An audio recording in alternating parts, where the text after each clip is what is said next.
لیکن اگر نکاح نہیں کرے گا، گناہوں کی طرف چلا جائے گا، تو کہتے ہیں کہ اس پر نکاح فرض تو نہیں ہے، لیکن خواہشات نفس کو بچانے کے لیے، گناہ سے بچنے کے لیے اس کے لیے ضروری ہے کہ وہ روزہ رکھے۔ اس لیے ہمیں آپ کو سب کو یہ سمجھنا چاہیے کہ نکاح صرف بول نہیں ہے، نکاح صرف رسم نہیں ہے، نکاح صرف اس چیز کا نام نہیں ہے کہ چند لوگ جائیں کہیں اور کسی اگر بچے کا نکاح کرنا ہو تو کسی کی بچی سے نکاح کر کے چلے آئے۔ وہاں جو بول بولے جاتے ہیں، جو قول بولے جاتے ہیں، جو قول کہا جاتا ہے، اس کے لیے اہم ہے، ضروری ہے کہ ہم ان تمام چیزوں کو اپنی زندگی میں اتاریں اور نبی کریم صلی اللہ علیہ وسلم کے بتائے ہوئے ان تمام چیزوں پر عمل کریں۔ تب یہ کہا جاتا ہے کہ حقیقی نکاح اور جو نکاح کی برکتیں ہیں وہ انسان کو حاصل ہوتی ہیں۔ نکاح میں بہت ساری چیزیں ہیں، نکاح کرنے میں نہیں، نکاح کے لفظ بولنے میں نہیں، نکاح ایک ذمہ داری ہے، ایک احساس ہے، اور ایک احساس ایسا احساس نہیں ہے کہ جسے ہم اور آپ جب چاہیں اقرار کر لیں اور جب چاہیں اس سے الگ ہو جائیں، یہ بھی نہیں ہے۔ نکاح میں جو آسانیاں پیدا کرنی ہے وہ آسانیاں بتائی گئی ہیں، لیکن نکاح کے ساتھ ساتھ جو ذمہ داریاں عائد ہوتی ہیں اس ذمہ داریوں میں کھلے طور پر یہ کہا گیا ہے کہ اگر ذمہ داریوں کی طاقت و قوت ہو تو نکاح کرو، ورنہ روزے کا احترام کرو، روزہ رکھو، اہتمام کر کے اپنے خواہشات نفس کی تکمیل کرو جو جائز طریقہ ہے۔ تو اسی لیے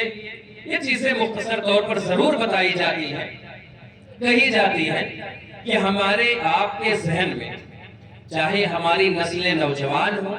یا نوجوانوں کی دہلیز تک پہنچنے والی ہو یا ان کا عمر طویل ہو رہا ہو، تو ان کے ذہن میں یہ بات ہمیشہ بیٹھنی چاہیے کہ صرف کما لینا یہ ہمارے لیے ضروری نہیں ہے، صرف دنیاوی دکھاوے کے لیے نکاح نہیں کرنا چاہیے۔ نبی کریم صلی اللہ علیہ وسلم کی جو حدیث ہے کہ النکاح من سنتی فمن رغب عن سنتی فلیس منی، جس کا مطلب یہ ہے کہ نکاح میری سنت ہے، جو اس سے روگردانی کرے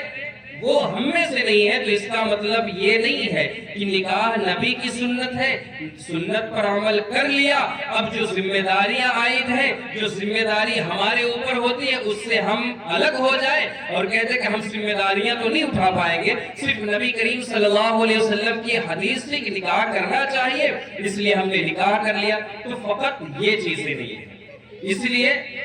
میں بہتر سمجھتا ہوں کہ جب ہماری نوجوان نسل عمر دراز کو پہنچے اور نکاح کے قابل ہو تو بڑی شائستگی کے ساتھ بڑے نرم لہجے میں کم از کم انہیں دین اسلام کی ضروری اور بنیادی چیزیں بتانی چاہیے، اور ضروری اور بنیادی چیزوں میں وہ نہیں ہے جو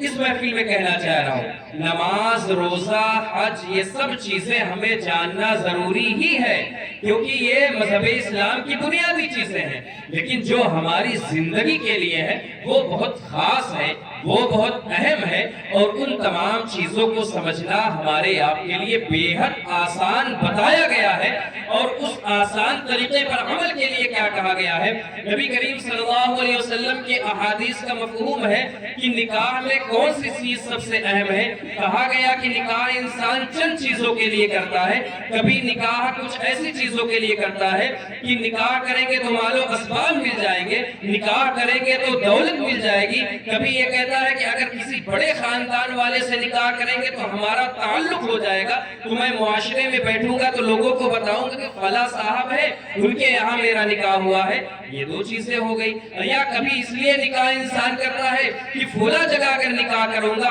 تو ہو سکتا ہے کہ اس خاندان کے لوگ بڑے خوبصورت ہیں، حسین و جمیل ہیں، تو میں کہہ سکتا ہوں۔ لیکن اگر حقیقت دیکھا جائے، مذہب اسلام کی تعلیم دیکھا جائے، نبی کریم صلی اللہ علیہ وسلم کے فرمان کے مطابق اگر دیکھا جائے تو آپ نے کیا کہا؟ لے دینہا، یعنی جو دین کے اعتبار سے صحیح ہو اس سے فوقیت دینی، اس سے ہی نکاح کرنا چاہیے۔